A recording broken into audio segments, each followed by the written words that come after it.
Welcome back once again. Before we start, please comment down where you are and what time it is currently. Thanks, and let's get to it. The house on St. Andrew Street looked quiet from the outside. It was the morning of March 1st, 2000, when police knocked on the door, responding to concerns from John Price's co-workers. He had not shown up for work, something completely out of character.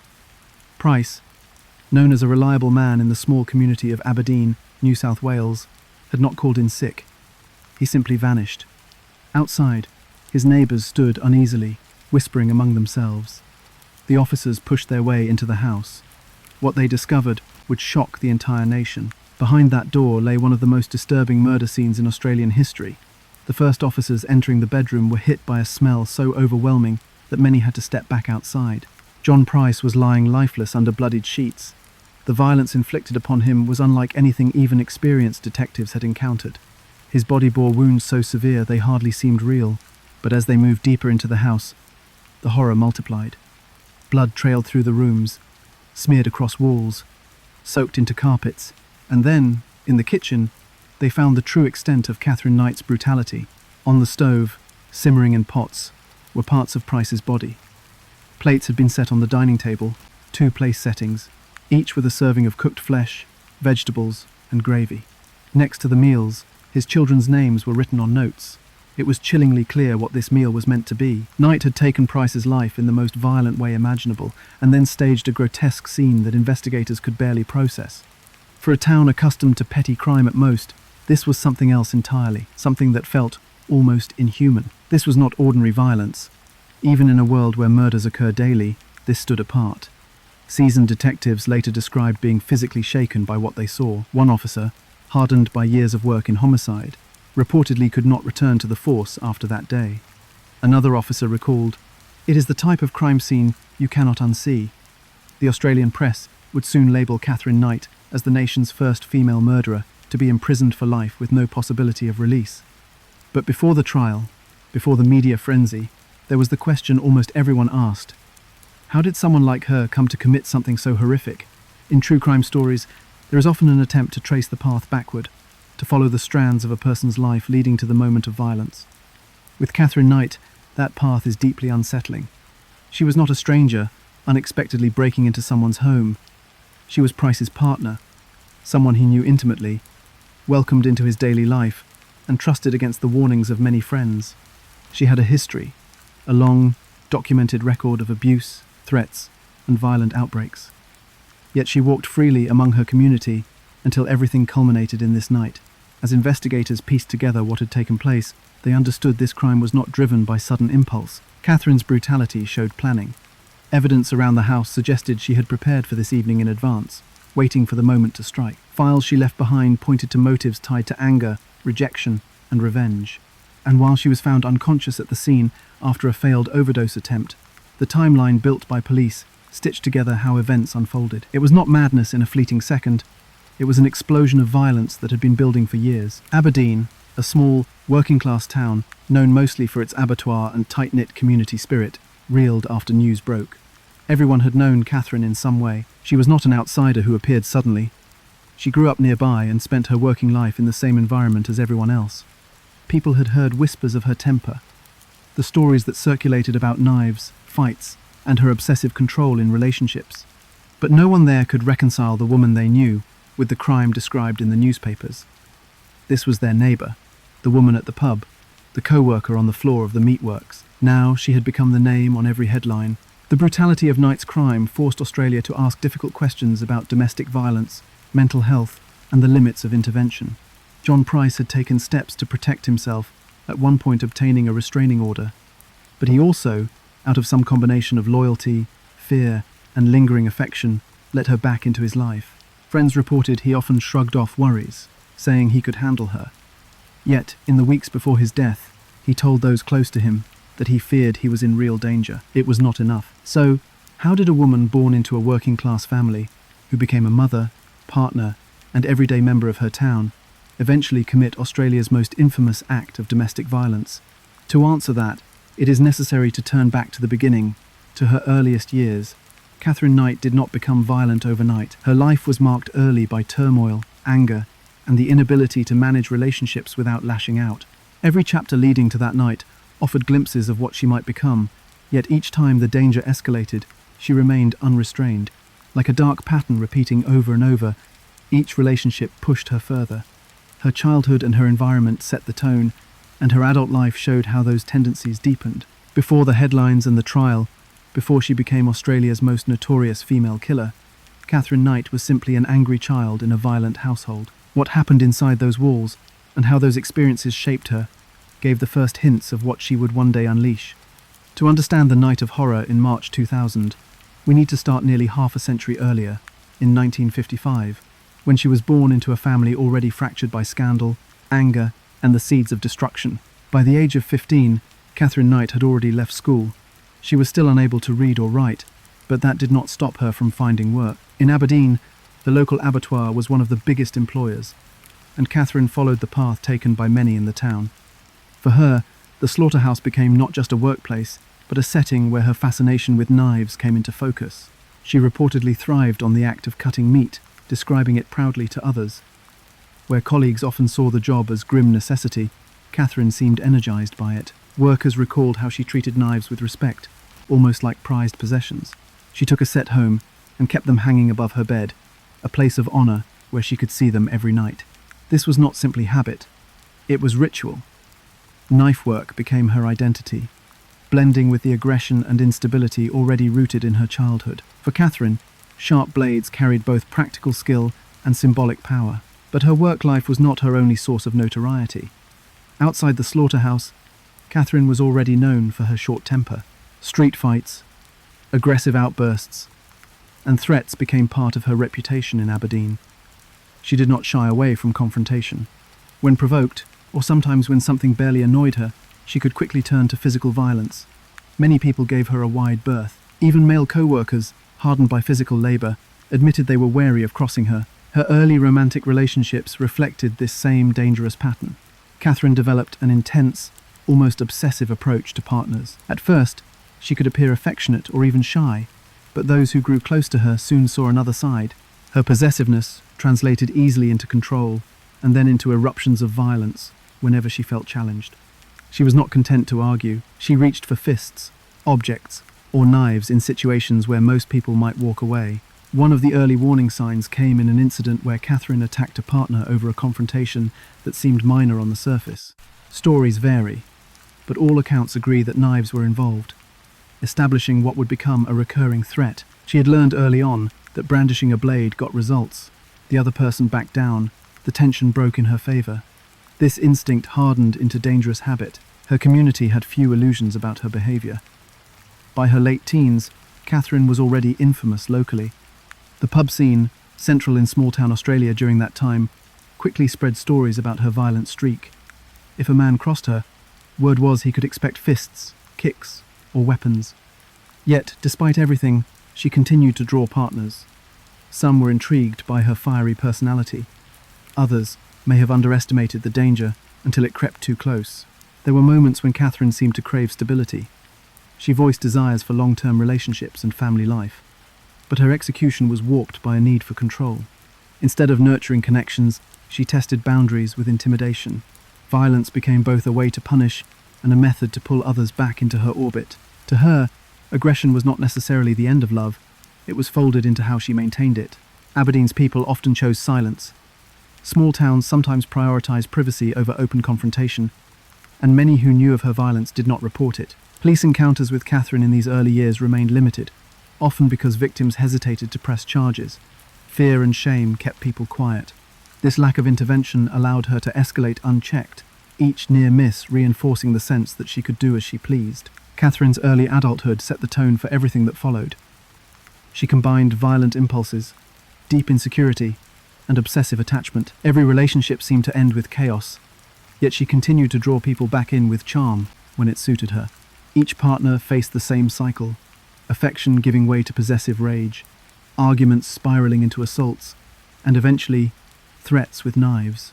Looking back, these early incidents form the blueprint of Katherine Knight's life. The fascination with blades, the pride in her ability to dominate, and the refusal to let go of partners all point to patterns that only intensified. Her work at the abattoir sharpened her skills, while her unstable personality weaponized them. The young woman who once frightened classmates had now become a partner who terrified men twice her size. By the time she approached her first marriage, Catherine's identity as a dangerously violent individual was already sealed. Friends had seen the warning signs, partners had felt them up close, and the town as a whole knew her name carried trouble. Yet nothing, and no one stopped her. What had started as unpredictable outbursts in childhood had grown into a lifestyle defined by violence. The disturbing patterns of her youth were no longer just hints of trouble. They were clear, established, and escalating towards something even darker. By the late 1970s, Katherine Knight's reputation in Aberdeen was already well known. She was tough, quick to anger, and not afraid to pick a fight. But then she met David Kellett, a local man who drank heavily but had a much more easygoing personality. On the surface, they seemed an unlikely pair. David was known around town as someone who enjoyed nights at the pub and rarely avoided a beer. Katherine, meanwhile, had an intimidating temperament, volatile outbursts, and a fascination with knives that unsettled people. Yet, for reasons that baffled many who knew them, the two began a relationship. David himself had his struggles. He worked on the railways and drank heavily, often to excess. He did not shy away from dangerous situations, but he was not considered aggressive in the way Katherine was. What he lacked in violence, he made up for with tolerance, and that seemed to be what Katherine required in a partner, someone who would take what she dished out. By 1974, they were officially married, a union that locals believed was bound to end in chaos. Their wedding day quickly confirmed those suspicions. Most weddings end in celebration. But for David Kellett, his marriage to Katherine Knight started with fear. On their wedding night, Katherine attempted to strangle him. Accounts later revealed that Katherine was furious when David fell asleep without initiating sex. Her rage escalated, and she violently attacked him, nearly choking him before he escaped her grip. It was a shocking start, but instead of leaving the marriage then and there, David stayed. Perhaps he thought it was a one-time episode, perhaps he hoped she would calm down, but it was only the beginning of a nightmare. In the months that followed, their marriage became a cycle of violent outbursts, apologies, and further violence. Whenever David attempted to assert himself, Katherine lashed out. She grew controlling over who he spoke to and where he went. Fights often ended with her threatening him physically. On several occasions, she struck him with household items during arguments. The violence was not random. Katherine wanted to dominate her partner completely. David learned quickly that standing up to her only escalated things. Fear became the foundation of their marriage. The levels of threat Katherine created extended beyond her husband. On one occasion, when their daughter was only a few months old, Katherine placed the baby on nearby train tracks shortly after a heated argument. She then went into town flaunting a stolen pram, leaving the child in extreme danger. Luckily, a local man spotted the infant and rescued her moments before a train was due.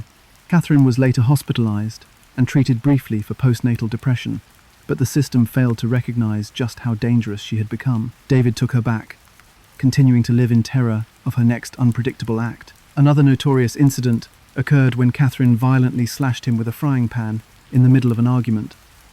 On another occasion, she attacked him with scissors. Even in the face of this, David found himself trapped in the marriage, too intimidated to leave outright. If he attempted to escape, Katherine tracked him down and threatened further violence. She wielded knives openly during disputes, an unmistakable reminder that she was capable of lethal harm. Her manipulation was just as powerful as her physical abuse. Katherine often used her children as pawns, threatening to harm them if David attempted to walk away. She accused him of infidelity whenever he resisted her control. When jealous, she destroyed his belongings, slashing clothes or tearing apart possessions in acts of pure rage. To outsiders, she sometimes appeared doting, but behind closed doors, she kept David in a state of submission through terror. In one particularly chilling moment, Katherine slashed the face of another woman in town simply for speaking to David. This act of public violence sent a clear message not only to her husband, but also to the community. Crossing Katherine came with severe consequences. By then, people whispered about her cruelty, yet officials did little. Few wanted to confront her directly, and those closest to her were too repressed by fear to make official complaints. Eventually, the cycle of violence pushed David to his breaking point. After yet another brutal episode, during which Katherine threatened to kill him while he slept, David left. This time he fled the town, leaving Katherine behind. His departure angered her, but it also freed him from the daily assaults and constant state of fear. For many years after, David spoke about the sense of relief he felt once away from her. Still, the scars from the marriage were not only physical, he carried lasting trauma from having been in her orbit, describing his time with Katherine as a constant negotiation with violence. The breakdown of their marriage stands as one of the early examples of just how dangerous Katherine Knight could be. What began on their wedding night as an attempted strangulation continued into nearly a decade of physical attacks, threats against his life, and psychological torment. David was not the only partner she treated this way, but living through her brutality taught him what others would later also discover. Leaving Katherine was not simple, and surviving her control required sheer luck. For the community of Aberdeen, the collapse of their marriage was unsurprising. People knew her temper. They knew her fascination with weapons, and now they could see the lengths to which she would go to exert control. Katherine Knight's union with David Kellett ended up being more than just a failed relationship. It was a chilling demonstration of how violent she was capable of becoming behind closed doors. And tragically, in the years to come, other men would step into that same cycle, unaware of just how deadly it would eventually become. After the collapse of her marriage to David Kellett, Katherine Knight did not retreat into quiet life. Instead, she very quickly entered into another relationship. This time it was with David Saunders, a 38-year-old miner who had moved to Aberdeen in the mid-1980s. At first glance, the relationship offered Katherine a fresh start. Saunders, older and financially stable, seemed capable of dealing with her rough edges. Within weeks of knowing him, Katherine was already hooked. Her charm worked as it had before, as she showered him with affection, gave the impression of stability, and pulled him deeper into her orbit. But those familiar with Katherine's past knew the calm never lasted. The first few months were steady, even promising, but soon her jealousy surfaced. She suspected Saunders of cheating whenever he came home late, or wanted to spend time apart. Her accusations were sharp, her anger immediate. Katherine's mood swings repeated the old patterns, moments of warmth followed by violent blow-ups. Saunders confessed to friends that he was walking on eggshells, unsure which version of her he would face each night as he stepped through the door. Violence against Saunders arrived suddenly and without warning. Katherine punched, scratched, and on more than one occasion used objects in the home as weapons during arguments. When words were not enough to intimidate him, she escalated. Once, after becoming convinced he planned to leave her, she struck him with a frying pan and chased him out of the house. Her attacks were not only reactive, they were deliberate displays of control meant to frighten him into submission. One of the cruelest acts occurred when Katherine killed his dog, a small puppy he cherished. Accounts say she slit the animal's throat in front of Saunders as punishment for what she imagined was infidelity. The intent was clear. She wanted him to understand that if he defied or abandoned her, she was capable of destroying what he loved. The killing horrified the community when details later came out, and it marked a new depth in her campaign of psychological terror. Despite that horrifying act, Saunders stayed with her on and off for several years. Like her previous husband, he was caught in the web of abuse and reconciliation. Katherine regularly threatened him with knives, at times holding them to his throat. On better days, she convinced him she wanted a family and domestic life. They even had a daughter together, and for a brief period Saunders hoped the violence might calm down now that Katherine was a mother again. But it did not. If anything, the child became another tool for control, a bargaining chip in their fights. Her violence reached into the everyday details of life, leaving Saunders fearful of minor decisions. Bringing the wrong groceries home or disagreeing over small purchases could set her off. Neighbours noticed the tension, but the cycle of intimidation kept Saunders from exposing the worst of it. Behind closed doors, Katherine's rages defined the rhythm of their household. Few people considered stepping in. The culture of silence surrounding domestic issues in rural towns kept him trapped. By 1988, Saunders reached his breaking point. After a particularly violent fight where Katherine went after him with scissors, he fled the house. He tried returning briefly, hoping things would improve, but the threats soon resumed. Finally, he moved away, escaping not only her presence but also the constant lurking fear that she might one day kill him. Even at a distance, her intimidation continued. Saunders lived in apprehension that she would turn up unannounced to exact revenge for his desertion. Years later, he admitted that sense of impending danger never fully left him. Katherine's relationship with Saunders revealed something alarming. Each new partnership not only repeated earlier violent patterns, but escalated them. With David Kellett, she had strangled, attacked, and threatened. But with Saunders, she introduced targeted psychological tactics like killing his pet, a deliberate act of control far more sadistic than before. Her pattern was spiraling, and those close to her could see she was becoming more unhinged with every failed relationship. Her next long-term involvement was with John Chillingworth, another worker from the abattoir. For a brief period, he thought he had found something stable with her. By that stage, in the early 1990s, Katherine was in her mid-30s, and Chillingworth hoped she had mellowed with age. At first, things seemed steady. Together they had a child, yet once again, the stability was short-lived. Katherine's jealousy resurfaced with alarming speed. Chillingworth soon found himself enduring the same volatility that others warned about. She accused him of cheating on trivial grounds, sometimes appearing outside places he visited to keep tabs on him. Stalking behavior became part of her tactics, showing him she could appear anywhere, anytime. When that failed to keep him under her control, she resorted to attacks. He suffered physical assaults similar to her previous partners, cuts from sharp objects and blows from household weapons. Friends of Chillingworth began urging him to leave, aware of Katherine's history, but extracting oneself from her grip always carried risk. She threatened to ruin reputations, harm property, or injure those who crossed her. Eventually, after several years marked by violent confrontations, Chillingworth pulled away. While their relationship did not reach the same public depths of horror as the killing of Saunders' dog, the escalating jealousy and stalking behavior were stark reminders of her progression. Moving from partner to partner, she carried each unresolved rage with her, amplifying it in the next relationship until no one was safe. By the time she emerged from her relationship with Chillingworth, Katherine had built a chilling record. 2 former partners traumatized, 1 pet brutally killed, and a child caught in the chaos of violence. In each case, her obsessive hold, jealousy, and aggression dominated everything. What people could see by then was clear. Every time Katherine entered a relationship, violence would follow. Each man who came into her life left injured, traumatized, or permanently scarred. Yet instead of intervention stopping her, the cycle continued. And tragically, her next relationship would bring her together with John Price, a man beloved by his community, but one who would discover too late just how fatal stepping into Knight's orbit could be. When Katherine Knight began seeing John Chillingworth in the early 1990s, some around town thought perhaps things might finally settle. By then, she was in her mid-30s, with a well-known reputation for violence, but Chillingworth hoped she had matured. He was a local abattoir worker, familiar with her background, yet willing to give the relationship a chance.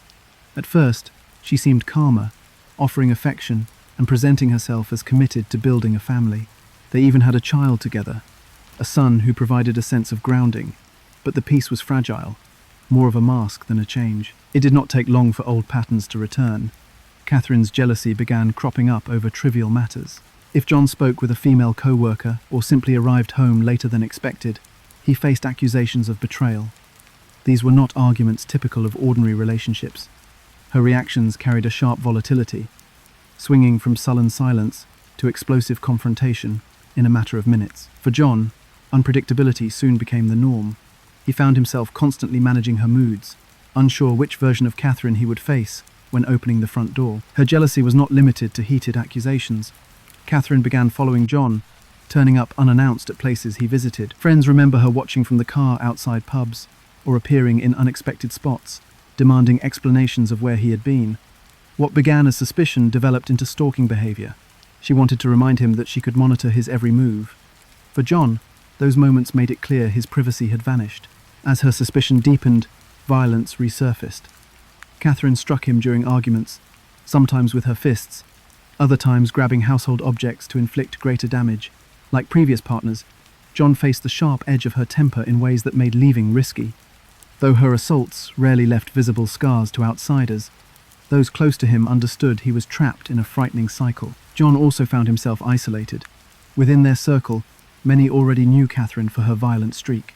Friends and family urged him to leave, warning that staying with her could end badly. But breaking away from Katherine was never simple. She threatened reputations and dangled custody of their son as leverage. Each time John thought about departing, he encountered fresh intimidation. Katherine did not always need to use knives to control. Emotional manipulation and the threat of violence were often enough. Her aggression spilled into moments where outsiders could see glimpses of her cruelty.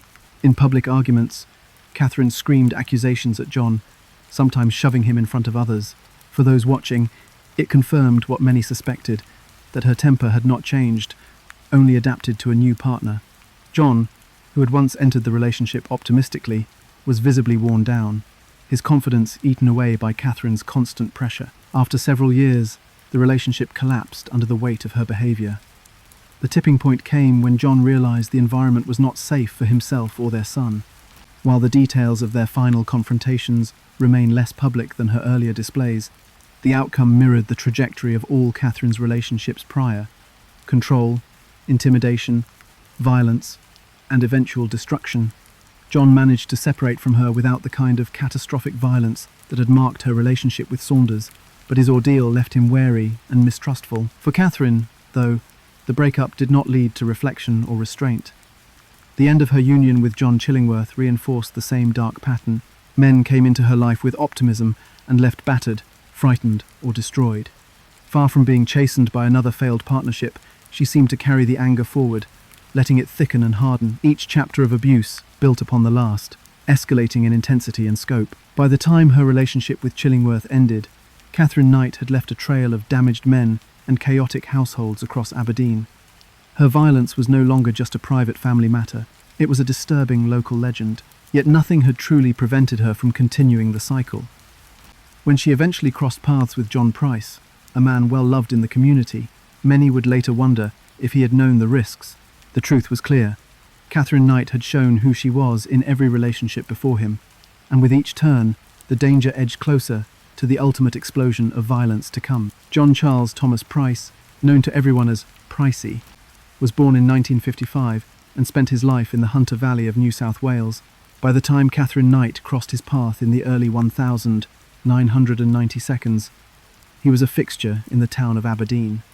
A respected miner with 3 children from a previous marriage, Price was well liked for his humour, his steady temperament, and his generosity. Neighbours trusted him, and friends admired him. He seemed the last man who would ever fall into Catherine's orbit. But in the mid-1990s, he did. At first, the match seemed hopeful. Katherine, recently separated from John Chillingworth, knew how to present herself as devoted in the early stages. She cooked extravagant meals, showered Price with affection, and spoke with conviction about building a future together. Price, used to shouldering responsibilities on his own, welcomed her attention. His children, however, sensed something darker. Catherine's warmth was selective, and it did not extend to them. The cracks appeared quickly. Jealousy returned, sharper than ever. If Price worked late or chatted with a female co-worker, Katherine accused him of betrayal. Arguments escalated from shouting to physical violence. His daughter Veronica later described her as manipulative and frightening, warning her father that something was deeply wrong. Friends and colleagues echoed the sentiment, urging him to leave before it was too late. Price resisted their warnings. He loved his children, but he also craved companionship, and Catherine's early affection kept him tethered. When her behaviour grew unbearable, he forced her out of the house, only to let her back in weeks later, after her tearful promises. The cycle of separation and reconciliation hardened into a pattern. By the late 1990s, the relationship was a storm. Katherine stalked his movements, opened his mail, and clashed openly with his children. Price's friends began to notice his injuries. On one occasion, she stabbed him in the chest, leaving only a minor wound. He shrugged it off, but those close to him were alarmed. Then came 1998. Katherine demanded marriage, and Price refused. Marriage had always been her symbol of control, and his rejection infuriated her. In retaliation, she secretly filmed items he had taken years earlier from work, discarded first aid kits, destined for the trash, and handed the footage to his employer. After 17 years at the company, Price lost his job. For him, it was devastating. For Katherine, it was a weapon, punishment for his refusal. By then, Price's fear had become plain. He confided to friends that he believed Katherine would one day kill him. Still, the cycle dragged on. She threatened him, destroyed his belongings, and harassed his children. Aberdeen was not a large town, and their turmoil became public. At the pub, she screamed accusations. In the street, she hurled threats. People whispered openly that she was dangerous and that Pricey was in trouble. Despite restraining orders and repeated attempts to end things, Katherine always found her way back. His good nature, her manipulation, and the relentless cycle of abuse left him trapped. By early 2000, the tension had reached its peak. Catherine's violence was no longer behind closed doors. It was woven into the fabric of their lives. Price told his friends bluntly that he was afraid she would kill him. Everyone around him could see the truth, and still, she remained. The fuse was lit, the danger undeniable. What came next would not surprise anyone. It would only horrify them. By February of 2000, John Price's relationship with Katherine Knight was in its final, chaotic spiral. For years he had tried to manage her mood swings, physical attacks, and erratic demands, but the damage had accumulated. He had lost his job after Katherine exposed him with footage of discarded work property, suffered injuries from her assaults, and watched the peace of his home disintegrate as his children grew scared of her presence. Despite all this, she had a way of forcing her way back into his life, cycling through fury, apologies, and manipulative promises. That unstable balance shattered completely in the last weeks of his life. Price had made it clear he did not want to marry her. Marriage, to Katherine, was proof of total control.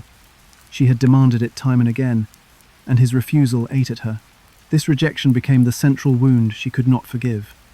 Witnesses later testified that this disagreement escalated into constant screaming matches. Katherine accused him of humiliating her, of betraying her loyalty, and of treating her as if she was not good enough. Her fixation grew as February wore on. Price, exhausted and fearing the inevitable, confided to friends that he believed she would eventually kill him. That fear was not speculation. He said it plainly at work, and to his drinking companions at the pub. "She is going to kill me one day." These were not nervous jokes or exaggerations. Those who heard his words saw the seriousness in his eyes. His children echoed the same alarm, telling him she was not safe to be around. He knew it, but Katherine's cycle of intimidation and manipulation was strong. Each time he tried to end it, she forced her way back inside, leaving him cornered. On February 29th, the final day of his life, Price finished work and stopped by the courthouse to obtain an apprehended violence order, the Australian equivalent of a restraining order, against Katherine. He served the paperwork on her that day. It should have been a final step toward freedom, but Katherine responded with fury. She interpreted the order as open betrayal, a humiliation she could not tolerate. That evening, she bought new black lingerie and prepared for what everyone would later recognize as a premeditated attack. Price returned home to his house on St. Andrew's Street.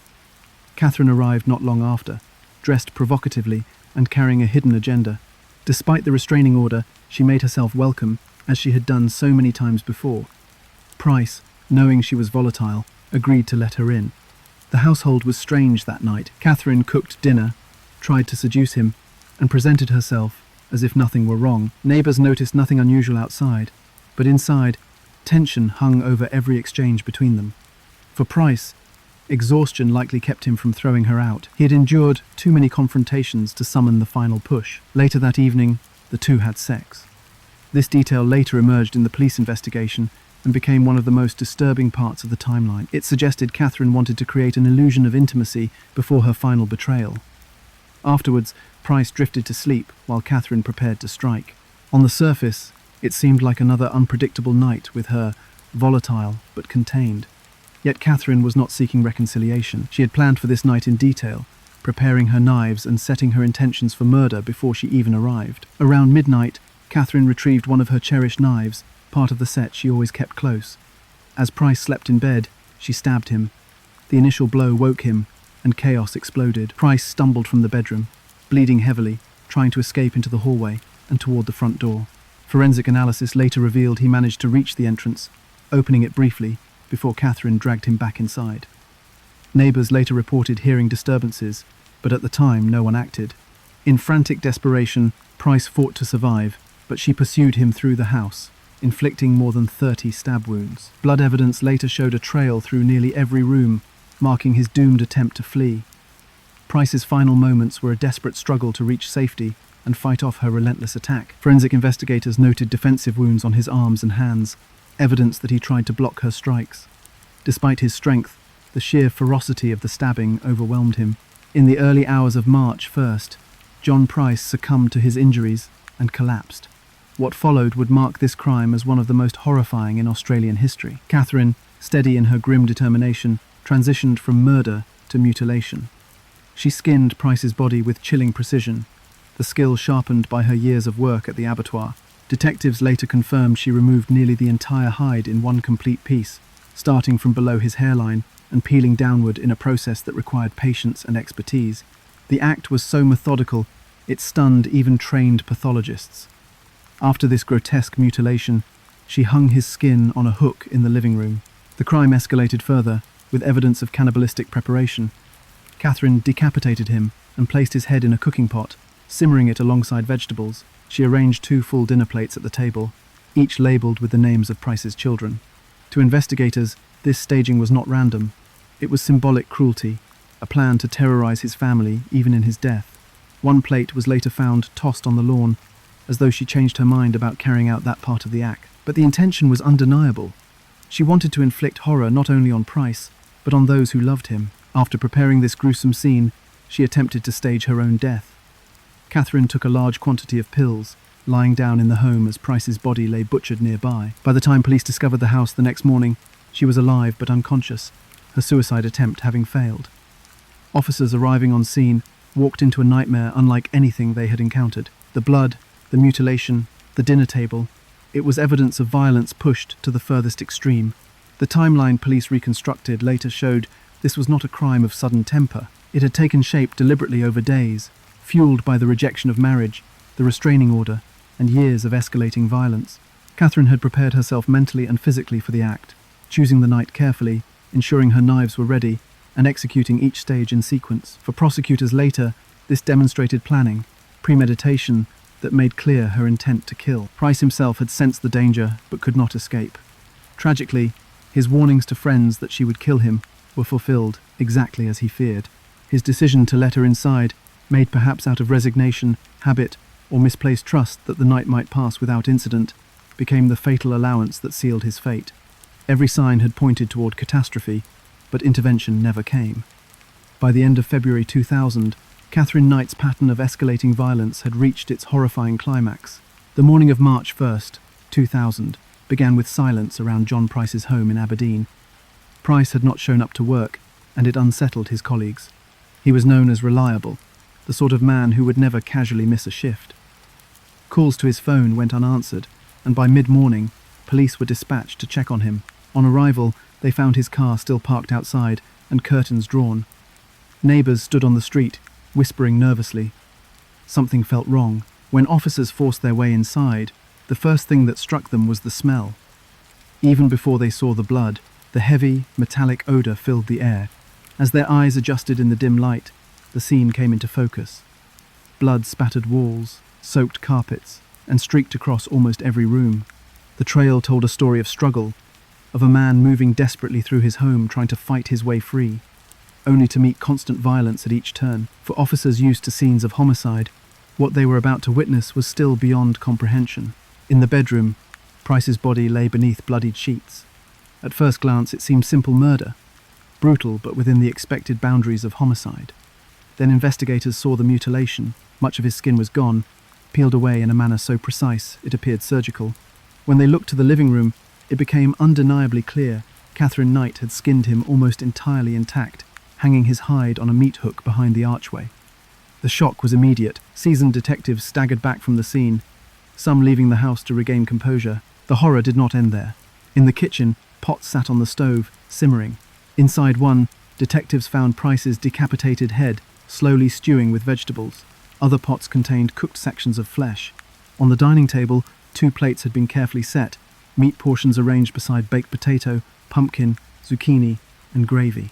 Next to each plate was a handwritten note with the names of Price's children. Katherine had prepared to serve his remains as a grotesque meal for them. The discovery pushed officers beyond what they were prepared for. Later testimony from the first responders described the kitchen scene as something they could never erase from memory. One officer, hardened by 2 decades of police duty, later said it was the only scene that haunted him daily. The sheer deliberation, cooking the flesh, organizing the table, writing their names, revealed not frenzied madness but cruel, intentional staging. It was not just murder, it was psychological torture carried on posthumously. Knight herself lay unconscious in the house. She had taken a heavy combination of sleeping pills in what appeared to be an attempted suicide. Sprawled on the bed, she looked almost peaceful, her body unharmed despite the nightmare around her. Officers quickly secured the scene and rushed her to the hospital, where her stomach was pumped. She survived. The juxtaposition was jarring, the perpetrator resting quietly, while the crime she committed swallowed the town in horror. Forensic teams spent hours collecting evidence. Blood patterns on walls traced Price's desperate attempts to escape. In the hallway, handprints smeared in crimson told of him trying to steady himself as he collapsed again and again. The open front door, streaked with blood, confirmed he had nearly made it outside before being dragged back in. Investigators pieced together how long the ordeal lasted. Price lived for some time after the first wounds, fighting desperately, enduring dozens of stabbing blows before finally succumbing. The sheer violence was matched only by the gruesome aftermath. The skinning, done with near-professional efficiency, stunned pathologists. Her years in the abattoir had given her both the skill and stomach for the task. This was not clumsy mutilation, but chillingly exact, suggesting patience and focus. The cooking and table setting compounded the message cruelty. Experts later suggested it symbolized revenge on Price by extending horror to his children, forcing them, in a symbolic sense, to consume him. News of the discovery spread quickly through Aberdeen. Word of a murder was shocking enough for a small mining town, but as details emerged, the community struggled to believe what they were hearing. People who had worked alongside Katherine Knight, who had spoken with her at the pub, now learned she had boiled a man's head and staged a cannibalistic dinner. Friends of Price, already reeling from his death, were forced to latch onto the thought of what she intended for his children. The collective trauma sank deep into the town almost instantly. Media descended on Aberdeen in force. Headlines branded the case Australia's most gruesome killing. True crime journalists and national outlets relayed each emerging detail, often with disbelief. As reports of cooking flesh and the skinned body hit front pages, the public response bordered on horror and fascination. How could a partner, someone trusted in Price's home, do this? Commentators debated mental illness, demonic cruelty, or sheer possession. The fact that Katherine was a woman also drew attention, defying assumptions most people carried about violence of this magnitude. Back at the scene, detectives sifted through Katherine's belongings to understand her mindset. They found bloodied knives she had used for the attack, neatly cleaned of some residue, suggesting she attempted to stage the aftermath deliberately. Her suicide note was also collected. In it, she raged against Price's children for taking sides in their disputes, placing blame onto them and leaving a written testament of her anger. The note matched perfectly with her dinner table presentation, her fixation on punishing his family even after his death. In the days that followed, as Katherine was treated in hospital under police guard, investigators pieced together the final hours. They concluded she had waited until Price was asleep before striking. Her attack was frenzied but calculated. After killing him, she proceeded with mutilation, setting her stage in the early hours of the morning. Around dawn, she swallowed the pills, either to escape the consequences or to stage her own departure. The timeline revealed chilling clarity. Each stage methodical, each act rooted in months, even years, of escalating rage. The aftermath rippled well beyond Aberdeen. National conversations erupted around domestic violence, around the missed signals in Price's cries for help, and around Katherine's long history of violence toward partners left unchecked. People asked how she had avoided serious criminal sanction before this. Friends recalled urging Price to stay away, his co-workers noting his repeated warnings that she would kill him. Every detail that surfaced felt like another missed chance to prevent the eventual tragedy. Price's children bore the heaviest burden. Instead of living only with the grief of losing their father, they carried the knowledge of what Katherine had planned for them. Though the meal never reached their mouths, the psychological scar of knowing she had set that table for them became a lifelong wound. Their names written beside plates of flesh turned them into central figures of the crime, even though they were not present. That cruelty lingered, long after court dates and headlines faded. For the police, this was one of the darkest cases in memory. Some officers left the force soon after, unable to reconcile with what they had witnessed. Others needed years of counselling. The photographs of the crime scene were considered so disturbing that even in court, they were shown sparingly, judges limiting exposure to protect jurors. One investigator later said simply, "You cannot train for something like this." By the time Katherine awoke in hospital under arrest, the aftermath of her crime had already transformed her into the most notorious female murderer in Australian history. The crime scene on St Andrews Street was not just evidence of one killing.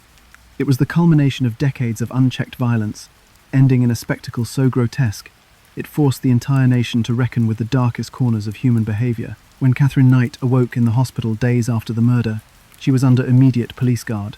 Her attempted overdose had failed, and she was confronted with the enormity of what she had done. Detectives were firm. She was the prime suspect in John Price's brutal killing. In the weeks that followed, doctors stabilised her physically, while police collected their evidence. There was no question she had committed the crime. The blood trail, the knives, the stage table, and her presence in the house tied everything together. But her case would test Australia's justice system, drawing unprecedented public interest. From the beginning, Katherine denied responsibility. At first, she claimed to have no memory of the events. She told police she could not recall killing John Price, skinning him, or cooking parts of his body. This selective amnesia became a theme of her defense later, with her lawyers arguing that the overdose and the trauma of the night had erased memory. Investigators, however, were not convinced. They had physical proof of painstaking actions that required clarity and time: skinning, cooking, and note writing. To them, it was not a blackout but a chillingly deliberate sequence of acts. The prosecution built its case with methodical precision. They laid out the pattern of years-long violence, highlighting Katherine's reputation for knife attacks, threats, and psychological terror in previous relationships.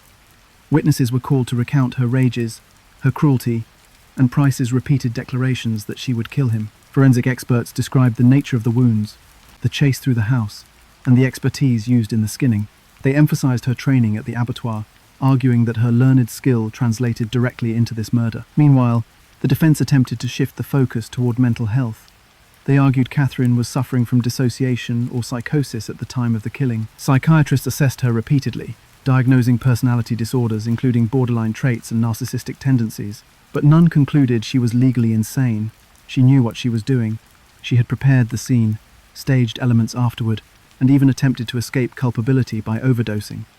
Ultimately, her mental health struggles did not absolve her of responsibility. Outside court, media coverage was relentless. Every new detail of her actions filled newspapers and nightly broadcasts. The idea of a woman committing such extreme violence intrigued and horrified the public simultaneously. Questions of female aggression, domestic violence, and mental illness became topics of national debate. Commentators described her as the most violent woman in Australian history, and communities grappled with the stigma of her background in Aberdeen. Jurors were shown limited crime scene photographs, only those absolutely necessary. Many of the more graphic images were withheld, deemed too disturbing. Even so, what they saw was enough to lay out the terror of Price's death. Witnesses described finding the plates set for his children. The jury heard about the notes she had written, filled with rage against Price and his family. Those details painted a picture of cold cruelty more compelling than any photograph. In October 2001, as the trial began in the New South Wales Supreme Court, Katherine initially pleaded not guilty, but as proceedings unfolded, with overwhelming evidence stacked against her, her lawyers suddenly changed her plea to guilty.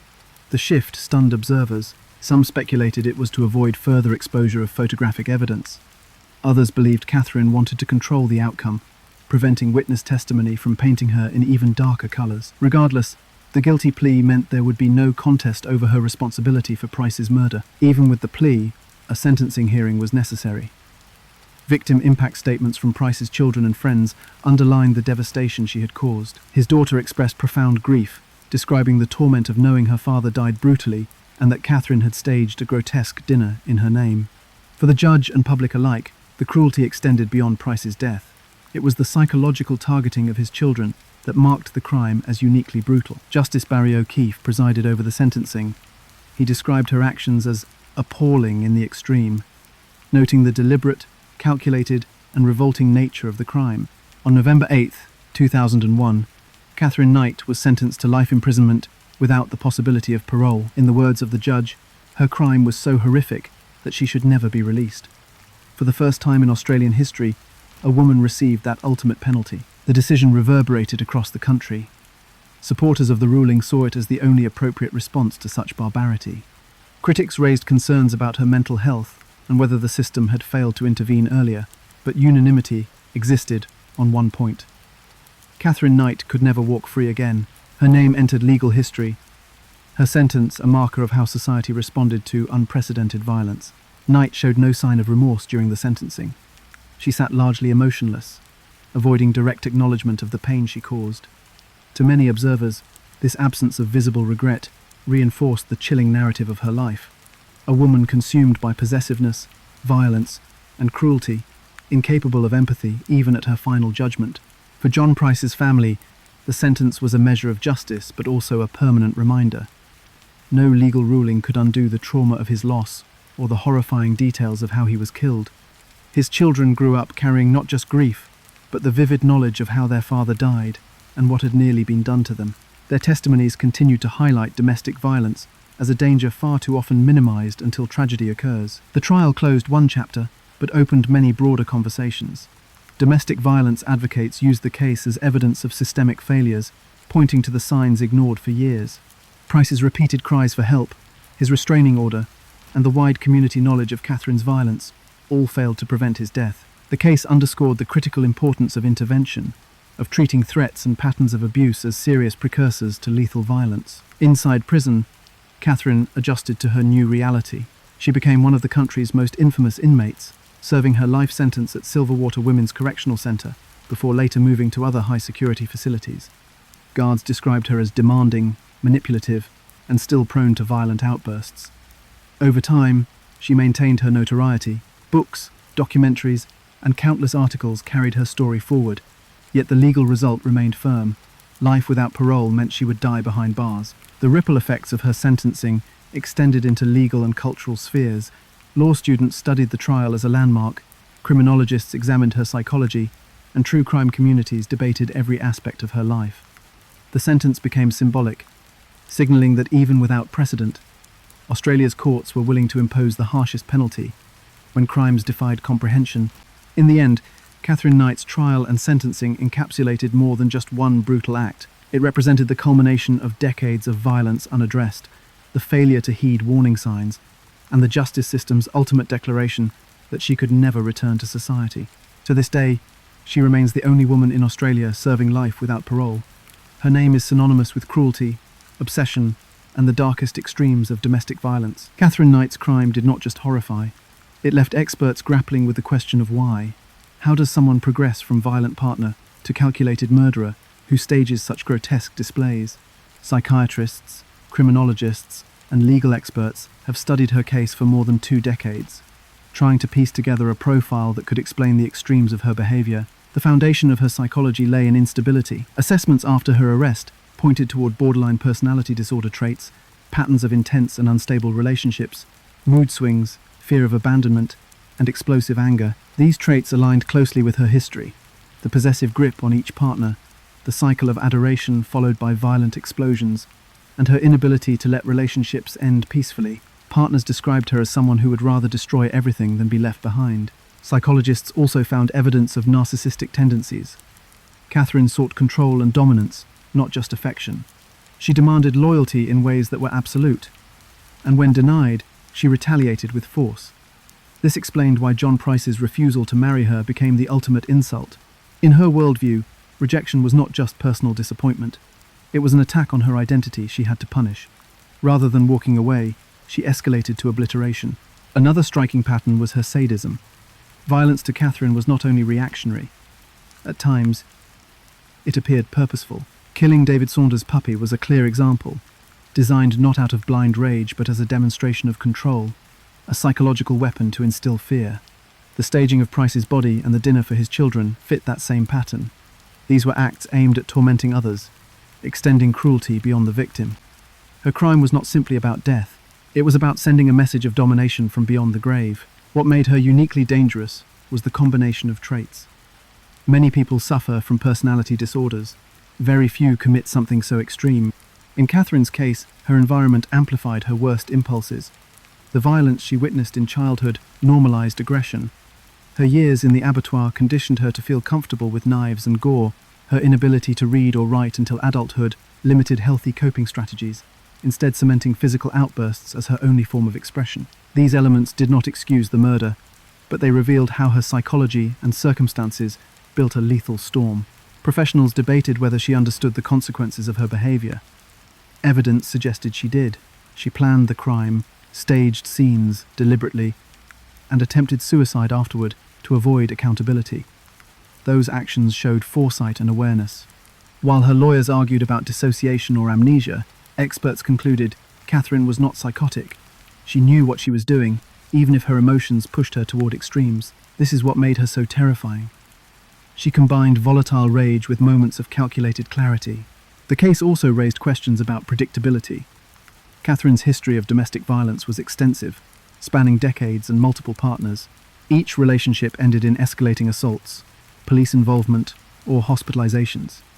Saunders, Chillingworth, and Price all showed visible fear, and friends consistently warned that she was dangerous. Yet intervention never stopped her. In hindsight, many saw her eventual crime as inevitable. But could anyone have predicted cannibalistic staging? That question haunts criminologists to this day. For domestic violence advocates, Knight's case highlights systemic blind spots. Authorities often dismissed or minimized violence in relationships, especially when the aggressor was female. Society rarely frames women as lethal threats, which gave Katherine space to keep escalating. If her partners had been female victims of a violent man, perhaps intervention would have come earlier. Instead, her abuse was allowed to unfold across years, culminating in the worst-case scenario. Her profile also forced Australians to reconsider assumptions about female aggression. Women commit domestic violence, but rarely with such ferocity. Historically, female homicide offenders in Australia tended toward reactions of desperation or self-defense. Katherine stood out because her crime was neither. It was not an escape from abuse. It was the creation of abuse on the grandest, most horrifying scale. Criminologists labelled her an anomaly, but also a case study in how gendered assumptions can conceal risk. One of the enduring key questions is about remorse. Throughout her trial and sentencing, Katherine displayed little acknowledgement of wrongdoing. Reports from prison indicate she continues to deny responsibility and claims no memory of the murder. This absence of regret sets her apart from offenders who reflect or express contrition. In her case, the denial seems less about genuine amnesia and more about an ongoing refusal to face what she did. For psychologists, that detachment reinforces the coldness of her character. In the years since, Katherine's profile has been dissected in universities, law schools, and criminology programs. Her name surfaces in discussions of the most severe domestic homicide cases worldwide. Students study her as an example of how violent tendencies manifest in women, how escalation can follow a predictable path, and how psychology interacts with culture and gender expectations. Yet despite all the analysis, no profile fully answers the central question: why did she go so far? Violence in relationships is tragically common, but cannibalistic staging remains nearly unique. Some experts argue it was symbolic revenge, forcing her victim's family to suffer forever. Others interpret it as the ultimate assertion of control, ensuring she owned not just John Price's life, but his memory. Whatever the motivation, it was a crime that exposed the limits of psychological explanation, reminding us that some acts remain outside what careful profiling can contain. In the end, Katherine Knight's psychology reflects a life warped by violence, dominated by control, and devoid of empathy. Her story underscores the importance of recognizing warning signs, believing victims, and treating threats as real, regardless of the perpetrator's gender. The key question, how far can unchecked violence escalate, was answered on March 1st, 2000. The haunting reality is that John Price saw it coming, but still could not escape. When Katherine Knight was sentenced to life without parole in 2001, the gavel did not just close the chapter on John Price's murder. It rippled out through Aberdeen, through psychology faculties, and through the wider Australian public, leaving scars that linger to this day. In the years since, her name has become shorthand for the extremes of domestic violence, a reminder of how unchecked brutality can turn into an unimaginable tragedy. Aberdeen itself never fully recovered. This quiet community, known for mining and abattoir work, had never been on the front page of national papers. Suddenly, it was infamous worldwide for hosting Australia's most grotesque crime scene. Residents who had gone to school with Katherine, shared pub conversations, or simply seen her walking Main Street Live with the uneasy knowledge of proximity. They had not known they were brushing shoulders with someone capable of staging cannibalistic horror in her own home. That collective shock etched itself into the town's identity. Even years later, people lowered their voices when her name was mentioned, as though saying it out loud gave life to the darkness that had once torn through their streets. On a broader scale, criminologists and legal scholars dissected the case intensely.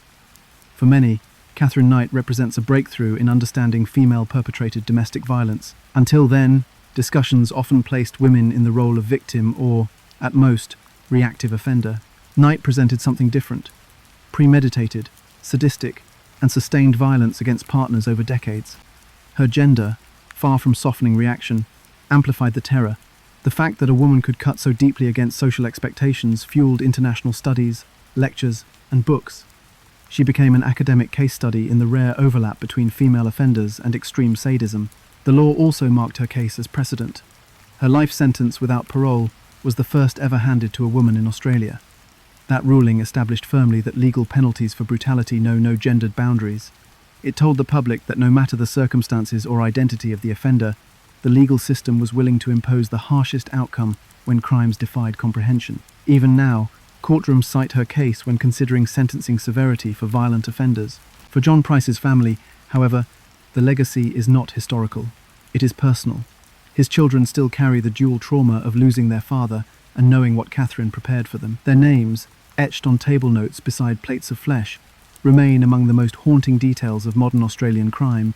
Friends of Price speak of the injustice of missed opportunities, the restraining orders not enforced, the warnings not heeded. The tragedy remains a warning that intervention needs to be more than paperwork.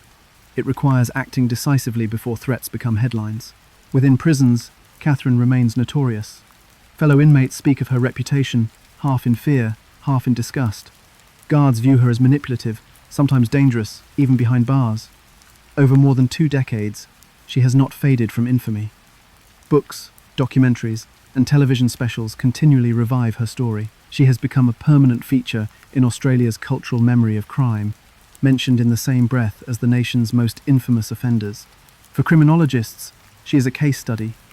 For the public, a horror story. For Aberdeen, a wound.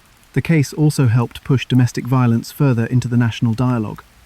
Advocates used it to highlight the risks of ignoring long-term abuse patterns. Price had spoken of his fears many times, and his community echoed the danger. Yet tangible protective measures failed to keep Katherine away. It forced Australians to confront an uncomfortable truth. Possessing a restraining order is not protection when enforcement lags and abusers go unchecked. Police and policymakers faced calls to improve domestic violence response, to believe victims, and to treat female offenders as seriously as male ones. Internationally, Katherine Knight became one of those rare names recognised even outside her country. True crime researchers across the world cite her case right beside infamous American and British killers. What captivated attention was the fusion of domestic setting with extraordinary brutality. John Price was not a stranger in an alley. He was her partner, in his own home, betrayed in the most intimate setting imaginable. That merging of domestic familiarity with grotesque violence became symbolic of how danger often hides behind closed doors, framed as just relationship issues until it is too late. Over more than 2 decades later, her legacy collides with larger systemic questions. Could Katherine Knight have been stopped? Were there points when intervention by authorities, friends, or medical care could have blunted her violent path? The answer is yes, but those opportunities were missed, each failure permitting escalation. In that sense, her name is not just infamous.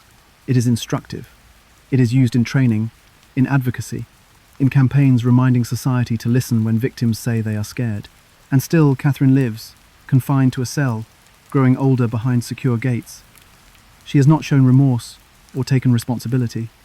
To this day, she claims memory loss, denying ownership of what evidence so clearly demonstrates.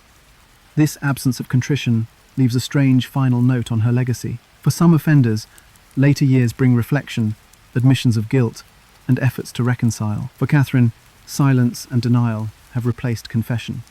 The horror she inflicted resides not only in the actions of one night, but in her enduring refusal to face them. The legacy of Katherine Knight stretches beyond law, psychology, or crime coverage. It rests in the fractured lives of those who loved John Price, in the anxiety of neighbours who recall normal chats with a future killer, and in the lessons every domestic violence advocate demands society remember. Violence ignored is violence emboldened. Patterns left unchecked can build toward catastrophe. The horror of March 2000 is not only about the grotesque aftermath, it is about how preventable it might have been if warnings had been taken seriously.